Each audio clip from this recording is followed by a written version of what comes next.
السلام عليكم أحبتي، لي نتمنى كامل تكونوا بخير وعلى خير في أحسن حال إن شاء الله يا رب. قبل الوصفة تاعنا نصلوا كامل على النبي عليه أفضل الصلاة والسلام. كما راكم تشوفوا أمامكم اليوم جبت لكم هذه الكيكة الرائعة الاقتصادية، ما فيهاش بزاف مكونات، غير بزوج حبات بيض وانتي ديري هذه الوصفة الرائعة الخفيفة. هذه الكيكة كيكة الأحلام أو كيكة الخلد. هكذا نحشوها غادي نحشوها باللاكريم بالشونتي، كريم شونتي.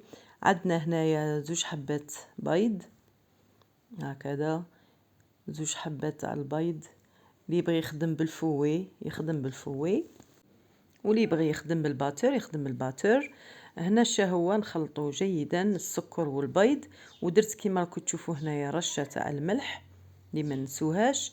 هنايا عندي كاس الا اصبع تاع السكر، كاس تاعنا تاع 220 مليلتر. هنايا كما شفتوا راني نخلط مليح داك السكر حتى يذوب لنا مع دوك زوج حبات بيض. دوك البيضات اللي كانوا على حساب درجة المطبخ، درجة حرارة المطبخ. كيما هكا نخلطو جيدا مليح هذاك حتى يولي لنا الخليط هذا ابيض، حتى يروح للبياض هكذا. كيما شفتوا درت لافاني، هنا لافاني، ودرت نصف كاس تاع زيت، درت نصف كاس تاع حليب. انا خلطت جيدا هذاك الخليط. ولا لافاني كما شفتوا، ولا فرينه. الفرينه هنا غادي ندير الكأس الاول كما هكا ونشوف هكذا. زوج مغارف تاع الكاكاو، نديرو كاكاو داك البني، وباكي ونصف تاع الخميره الكيميائيه. وهنايا نديرو كما قلت لك كاس معمر تاع الفرينه هكذا، ونخلطو مليح هذا الخليط هكذا غير بالفوي. استعملت كاع الباتور. هو تخلطيه جيدا حتى ديك الفرينه تاعنا تتمازج مع هذاك الخليط. وهنا كما راكم تشوفوا بعد ما خلطت مليح تشكل لي داك، يتشكل لكم هذاك الرقم 8 ونحبسو. هنا نروح نحكم بلا هذا الكيفيه. انا تجيني فيه هذا البلا الصغير هكذا، بلا يكون مدور صغير. راني ندير لها هنايا درت لها هنا المارغرين. ديروا لها مليح المارغرين وتزيدوا لها الفرينه باش ما تلصقناش هذه الكيكه. واللي يبغي يخليها في البلا يخليها في البلا. انا غادي نقلعها من البلا تاعها. على بها قلت لكم ديروا الزبده مليح والفرينه، دردروها مليح الفرينه باش ما يلصقناش البلا تاعنا. وهنايا غادي ندير زوج مغارف سكر نذوبهم في الحليب هنا ونخليهم على جنب.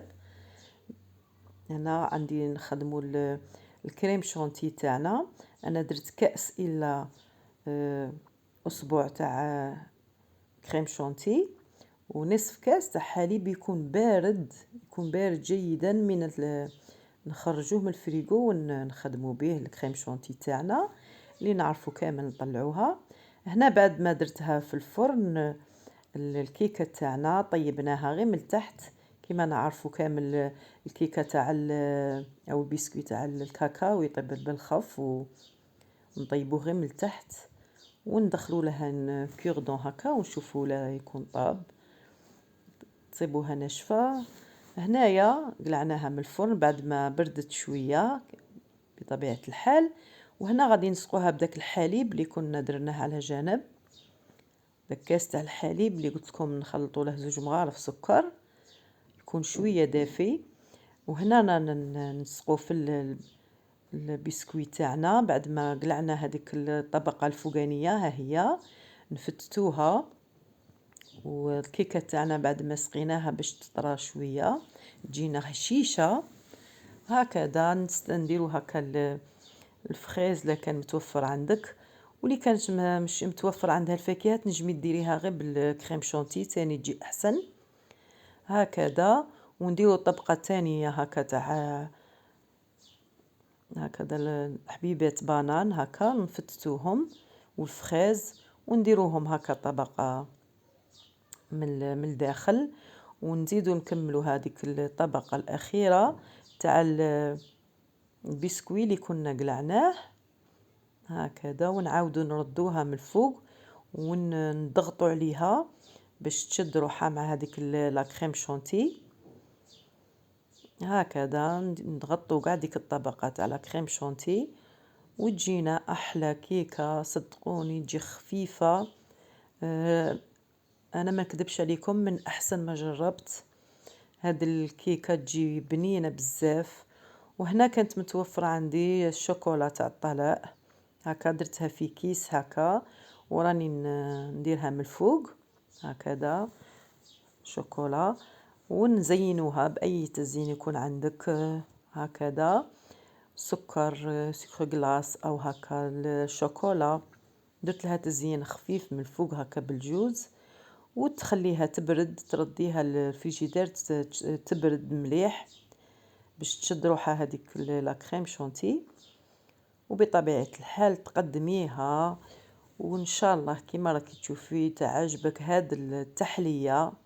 تنجمي تقولي عليها تحلية تاني، تقدميها خاطر تكون باردة او كيكة وفعلا كيكة الاحلام وكيكة الخلد. ان شاء الله تعجبك الكيكة تاع اليوم، وتبارطاجي هاد الوصفة مع اصدقائك، وديري جيم وتفعلي لي الجرس اللي مازال ما فعلش الجرس. وان شاء الله توصل للجميع هاد الكيفية إن شاء الله. وإلى اللقاء في وصفة لاحقة إن شاء الله. دمتم في رعاية الله وحفظه، مع السلامة.